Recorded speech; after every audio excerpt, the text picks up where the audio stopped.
Hi hello నమస్తే నేను సారా welcome to CM today.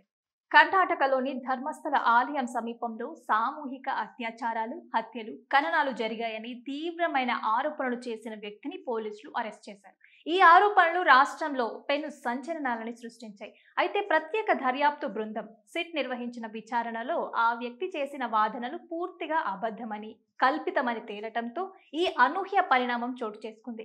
ఈ కేసులో ప్రధాన సాక్షిగా సమాచారం అందించిన వ్యక్తిగా చెప్పుకున్న సిఎన్ చిన్నయ్య అలియాస్ చెన్నను పోలీసులు అరెస్ట్ చేశారు. ఈ కేసులో నిరాధారమైన ఆరోపణలు చేసినందుకు గాను పోలీసులు ఆయనపై చర్యలు తీసుకున్నారు. మొదట చిన్నయ్య తనను తాను విజిల్ బ్లోయర్ గా పేర్కొంటూ ముసుగు వేసుకుని మీడియా ముందుకు వచ్చారు. ధర్మస్థల ఆలయం సమీపంలో ఉన్న మంజునాథ స్వామి ఆశ్రమంలో మహిళలు, బాలికలపై అత్యాచారాలు జరిగాయని, వాటికి సంబంధించిన ఆధారాలు తన వద్ద ఉన్నాయని పేర్కొన్నారు. ముఖ్యంగా 100కి పైగా చిన్నారులు, మహిళల మృతదేహాలని తానే స్వయంగా పూడ్చిపెట్టినట్లుగా చెప్పాడు. అయితే ఈ సంచలన ఆరోపణలు రాష్ట్రంలో రాజకీయంగా, సామాజికంగా కలకలం సృష్టించాయి.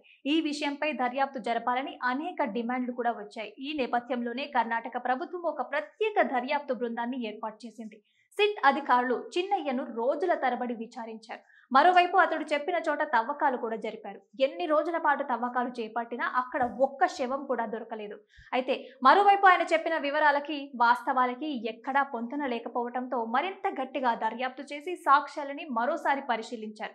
ఈ క్రమంలోనే సిఎన్ చిన్నయ్యను అదుపులోకి తీసుకొని విచారించారు. శుక్రవారం రాత్రి నుంచి శనివారం తెల్లవారుజాము వరకు సిట్ ప్రధాన అధికారి ప్రణబ్ మోహంతి అతడిని ఆరా తీశారు. ఈ విచారణలోనే చిన్నయ్య చెప్పేవన్నీ అబద్ధాలేనని తేల్చారు. కావాలనే అతడు మాయ మాటలు చెప్పి మొత్తం వ్యవస్థని నమ్మించాడని, ఇప్పుడు తనకేమీ తెలియదంటూ చేతులెత్తేస్తున్నాడని విచారణ బృందం గుర్తించింది.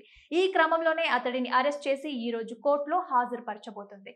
మరోవైపు ఈ కేసులో తప్పుడు ఆరోపణలు చేసిన బెంగళూరు మహిళ సుజాత భట్ ని కూడా పోలీసులు అరెస్ట్ చేయబోతున్నట్లుగా తెలుస్తుంది.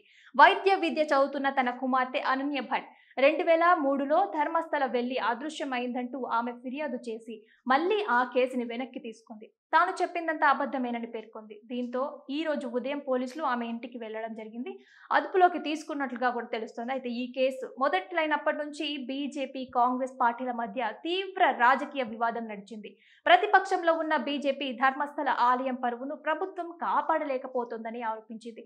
అయితే తాజాగా ఫిర్యాదుదారు అరెస్ట్ కావడంతో ఈ కేసులో కాంగ్రెస్ ప్రభుత్వ వైఖరి సరైనదేదని తేలింది.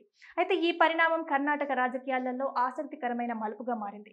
ఒకవైపు ప్రభుత్వం పారదర్శకతని పాటిస్తూ నిష్పక్షపాతంగా దర్యాప్తు జరిపిందని కాంగ్రెస్ నాయకులు చెప్తున్నారు. మరోవైపు బీజేపీ నాయకులు ఈ కేసులో నిజాలు ఇంకా పూర్తి స్థాయిలో బయటపడలేదని మాట్లాడుతున్నారు.